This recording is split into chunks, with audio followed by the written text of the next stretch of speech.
Jon MacDonald. Jon is the founder of The Good, a conversion rate optimization firm that has achieved results for some of the largest online brands, including Adobe, Nike, Xerox, The Economist, and more. He regularly contributes content on conversion optimization to publications like Entrepreneur and Inc., and he knows how to get visitors to take action. Jon, I'm really happy to have you here with us. Awesome. Well, thanks for having me today. I appreciate it. Yeah, and Jon's presentation is going to be about the 8 laws of conversion. Jon, the stage is yours. Awesome. Thank you. So Dr. Karl Blanks, the inventor of the term conversion rate optimization, once said that the average web page is designed less scientifically than the average toilet brush. See, the majority of website design and copywriting is still in the pre-scientific age. Most web designers rely on inspiration and not experimentation or optimization, and that is a problem.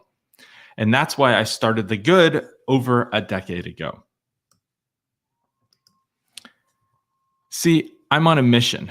The Good's mission is to remove all of the bad online experiences until only the good remain. And that means I need you to change your websites for the better. And the outcome of that will be higher conversions, I promise. So through our mission, we've been helping e-commerce companies increase sales for over 11 years, including brands like Nike, Xerox, Adobe, The Economist, and lots more. Everyone is doing CRO, or conversion rate optimization. So it's no longer a competitive advantage, but rather a requirement. And I really want to make sure that everyone has that perspective for today, because we're going to talk about the 8 laws of conversion. And my goal here is for you to understand what are the key principles, not the individual tactics that you can take. There's plenty of resources out there. You can just go to our website at thegood.com and see 11 years of articles we've written about the tactics. We share all of our thinking around those things. What I want you to think about today is some high-level principles that you should be applying to make sure that you have a highly converting and a highly revenue-generating website. So let's talk about these 8 laws of conversion. I'm going to break them down one by one, and then we'll have a few minutes at the end to answer any questions that might come up. Feel free to ask questions on the right-hand side in the chat too, if you'd like, and I'll get to them as we talk or at the end. Either way is fine. I'll leave a few minutes. All too often, brands make decisions about their e-commerce websites based on what they think is best, not how a consumer who's new to the brand and its products will engage with their website. And this is a fundamental mistake. So why is this perspective important? First, it's really hard for a brand to optimize their own website because they generally just don't understand the unique perspective that a new to site visitor's experience is like. And second, if a visitor can't understand a brand's website, how to navigate it, what the value proposition is, or even what products the brand is selling, then they're going to bounce right away. So what can you do? You should use data to understand your visitors and optimize for them, not for your brand. See, the ultimate goal is to make data-backed decisions. And this helps you navigate uncertainties, such as COVID, coronavirus that we're all going through across the globe right now. And it will help you improve your conversion rates. You can see outside the jar by trying things like customer research, session recordings, user testing. One of the best things we see people do is just get potential customers, those who fit their ideal customer profile, on Zoom and watch them use their website. Ask them if you're selling t-shirts as a broad example. Just ask them to go find what the best t-shirt for them is. And you will learn so much just by being able to read the label from outside the jar. The second law is that consumers are only at your website for two reasons: to research and then to purchase. Now, the vast majority of e-commerce websites are set up to accomplish many tasks. They speak to the company's mission. They promote the latest marketing campaigns. They provide product information. They feed the ego of the executive stakeholders, and much, much more. And eventually, selling a product makes its way onto that list, although it's much, much lower than one would think. However, visitors are only at your website to research and purchase. They're doing research to understand if your product or service can solve their pain or need. And if it can solve their pain or need, they want to convert as quickly and easily as possible. Now, if a brand can focus on satisfying those two tasks, not only will their conversion rate improve, but their customers will be satisfied and keep coming back. Now, everybody wins. Your goals and your customers' goals are aligned. You both want a conversion. When it comes to your website, this couldn't be any more true. Think of your site like a retail store. If you wouldn't do it in a retail store, don't do it on your website. Just because you can't see the consumer on the other side of the screen doesn't mean they're not human. Would you jump out in front of an in-store customer, forcing them to sign up for your email list? No, but that's what email pop-ups do. As soon as somebody walks into your website, you pop up and ask them to give an email address. Would you rotate your products automatically side to side, making it difficult to grab the product that they're actually interested in? Of course not. But we have rotating carousels all across the web. What if every time they put an item in their cart, you rushed them to the cashier? This is exactly what we're doing when we redirect to the shopping cart every single time a consumer adds a product to their cart. I could go on and on with these examples, but it's really important that your goals and your customers' goals are aligned. You both want a conversion. And if you think about it like you're in a retail store, you will have a much better consumer experience. I really want to make the point that competitive research is not data. Look, there is a reason that race horses wear blinders. You really shouldn't be copying your competitors. You don't know if they're testing. You don't know if their tactics are actually working for them. And your site's visitor data is the only thing that really matters here. Competitive analysis can fuel a smart testing program, perhaps, but you really should not copy blindly. And even then, no one strategy will work across every site, even if they're in the same category. And trust me, we've been doing this for 11 years. We've worked across several categories and had customers and multiple customers in the same categories, even at times competitors. And what test one in one is not win in the other. Additionally, doing competitive research and relying on that limits your ability to innovate because you're always following. So don't be looking at all the horses in the race around you. Instead, focus on your goals, put those blinders on, and head right to the finish line. You will see a massive increase in your conversions by doing so. The fifth law is that a good conversion rate is one that is always improving. So if you're not comparing yourself against the competition, how do you know what a good conversion rate is? And I get asked this daily. And the answer is really simple. It's one that's always improving. If you focus on incremental improvements to your conversion rate day over day, week over week, month over month, it will get you much further, much faster. And look, there's always going to be room for improvement anyways.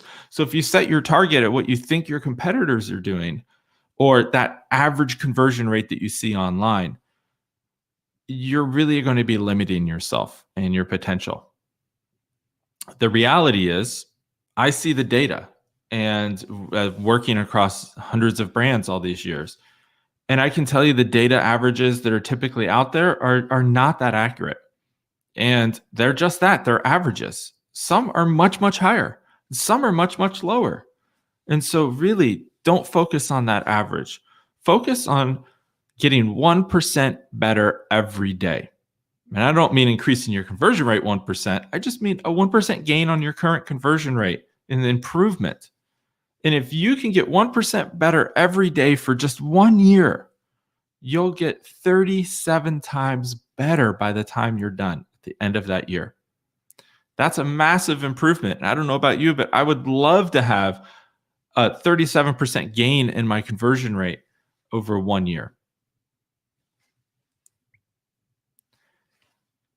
There is no app or trick or hack that will double your conversion rates overnight. Look, there is just no shortcut for sustained conversion growth. It's interesting. You should really keep in mind that best practices are for beginners. They're a good basis for learning, but they can't replace the value of testing. And trends just don't move the needle. You really want to focus on strategy versus tools and individual tactics that you are seeing out there. Look, a strategy that's centered around improving your website's conversion rate rather than providing an optimal customer experience completely misses the point. Focusing solely on your conversion rate is like putting the cart before the horse. For instance, many e-commerce businesses insist on using pop-ups to build their email list. And to justify this tactic, they usually point to greater conversion rates. And since high conversions lead to more sales, anything you do to boost conversions is automatically going to lead to more revenue, right? Wrong. You could have a pop-up that achieves a strong conversion rate, but then fails to convert your visitors into paying customers because, well, the customer experience on your website is just horrible. You achieve a positive conversion rate as a result of having a great consumer experience. But you can't create a great consumer experience by simply having a high conversion rate. So stop focusing on the individual tactics and instead focus on the great customer experience overall. Law 7. Iteration is key. You must be intentional about making consistent, incremental improvements over time. Amazon founder Jeff Bezos said, "Our success at Amazon is a function of how many experiments we do per year, per month, per week, or per day." They rely on taking small bets, leading to incremental improvements, ultimately creating compounding growth. And Amazon is so successful because of their ability to make steady changes based around user data. The real reason why it's so easy to buy from Amazon is because they've spent the better part of 2 decades gradually perfecting the customer experience on their website through small iterations. Now, I'm not saying it's the most beautiful site. It's not. And at times it has its own challenges, of course. But they have greased the wheels at every single step through testing and iteration. And iteration is a critical component to unlocking the long-term benefits of conversion rate optimization. It positions a website's user experience as an ongoing process that requires continuous development to produce meaningful and lasting results. And when brands talk about forming a culture of optimization, this is what is the key. Implementing data-backed improvements to your website in stages allows for a more seamless and long-term approach to improving your site's usability and conversion rates. And you need to be thoughtful about what to test and purposeful in how you run those tests and analyze the results. Law 8. Discounting is not optimization. It is margin drain. Now, once a brand offers a discount, the consumer will forever look at them as a discount brand. And no doubt that a discount will boost your conversions. But if you discount down enough, you can sell anything. As realtors say, those who sell homes, every home will sell at the right price. So think of it this way. If a brand has to discount to bring in a new to file customer, then they were priced too high to begin with. Now, my point is this. Discounting isn't sustainable, and it doesn't lead to customer loyalty or long-term growth. And there's a difference between a discount and an offer.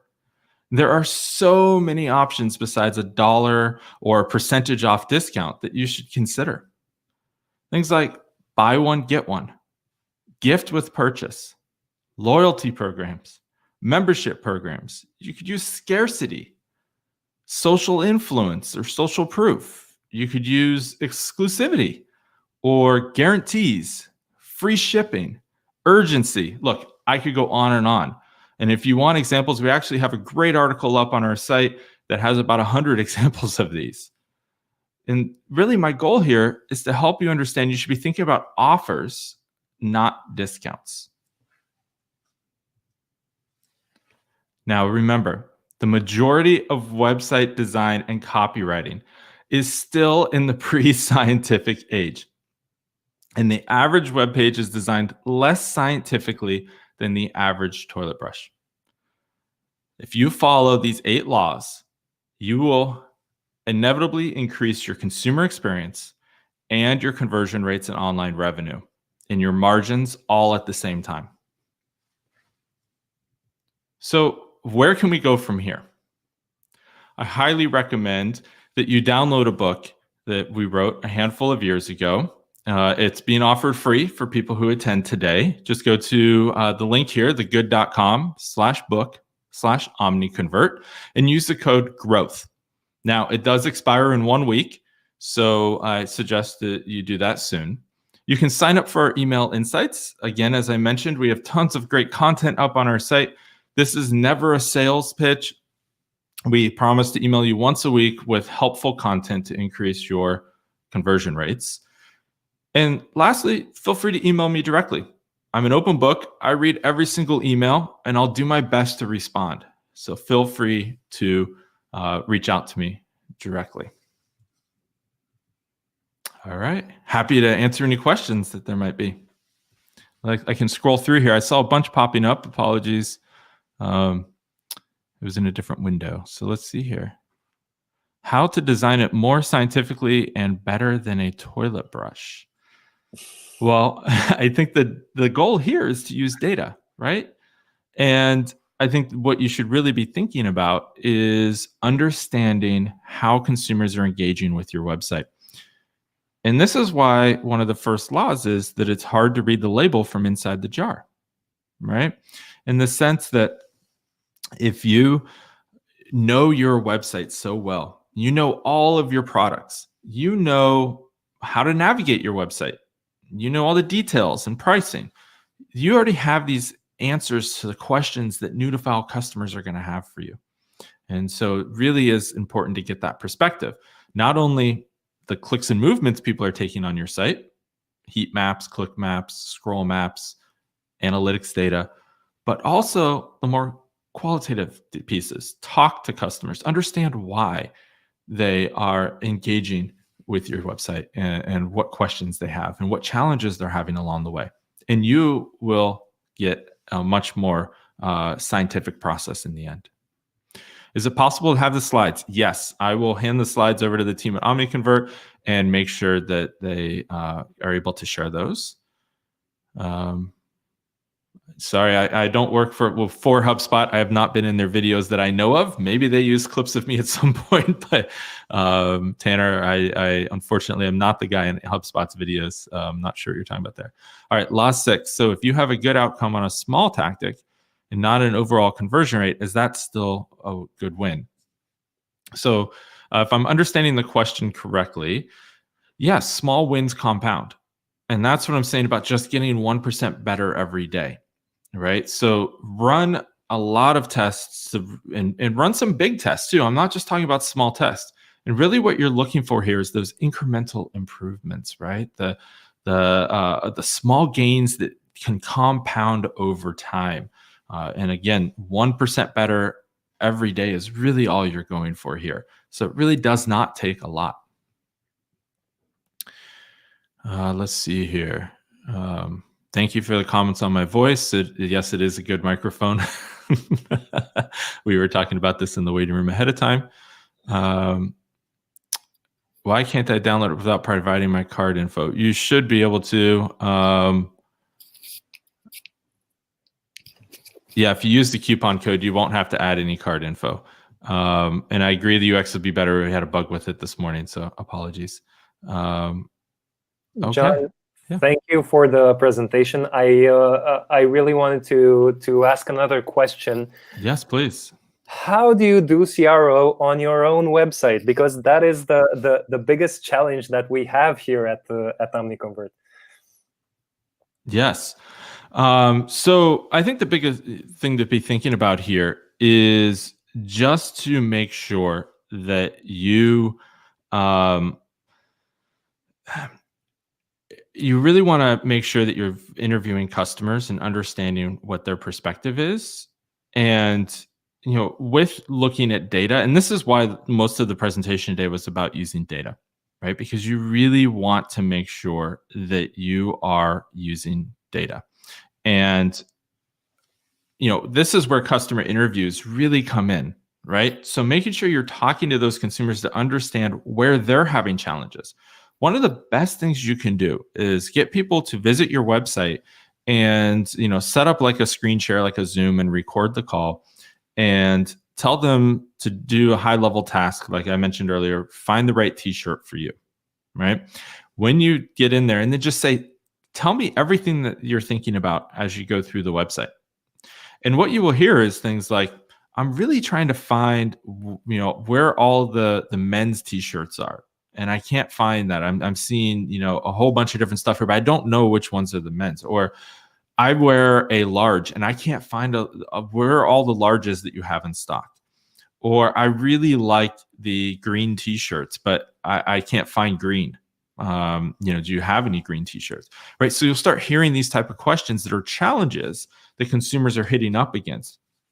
The problem, as we all know, is that consumers hit enough of these challenges and then they leave because they get really frustrated. So the whole goal here is to help people to eliminate as many challenges as possible. And the best way to do that is to understand what those challenges are. That sounds amazing. Yeah, that's really good advice. It's something that we are trying to do, and it's something that is really, putting your customer first, which is so important these days. For sure. Yep. One other CRO tactic that I know of is there was this guy, I think like 4 or 5 years ago, that was a UX designer. And the way that he checked if a website is easy to understand and easy to process and easy to navigate through was to make 2 tests. One was the mother test. He would ask his mother to navigate the client's website and see if she could do specific tasks that were asked of her. The other one, which I don't necessarily say I recommend to do, but is an option, is I know where this is going. the drunk test. Yeah, get a lot of booze and then have an objective and see if you can do it. Yeah, you can actually pay him to do this, which is genius on his part. But it's called the Your User is Drunk, and you can pay him and he'll get drunk and give you a user test essentially. But really, what we found is it's a low number of tests. You really don't need to do more than 5 user tests in that way. And I'm not talking A/B tests. I'm talking about user interviews. And after 5, you probably won't hear a whole bunch of new items. You'll have more than a laundry list of things you should be doing to fix your site first. So that's really what's going to be helpful, is just finding 5 people who are not your friends, are not your mom. You could use this other guy's mom because she doesn't know your brand and she's not going to support you in the same way. But it's funny because a lot of brands will come to us and they'll say, well, I did user testing. I said, okay, who'd you do it with? Well, we went to our customer list and asked people. And the problem with that is they already know your brand. Yes. They've already ordered from your website. They already know what they're looking for. So highly recommend that you find people who are not customers currently. Yeah, so you don't have that bias when they're exactly using it. Yep. All right. Well, thanks a lot, Great. John. It was a wonderful presentation. I you. really feel like we learned a lot. And yeah, thank you. Okay. Thank you. So we're gonna take a very small break, and then we'll be ready with the next session in 30 seconds, 1 minute. All right. Take care, guys.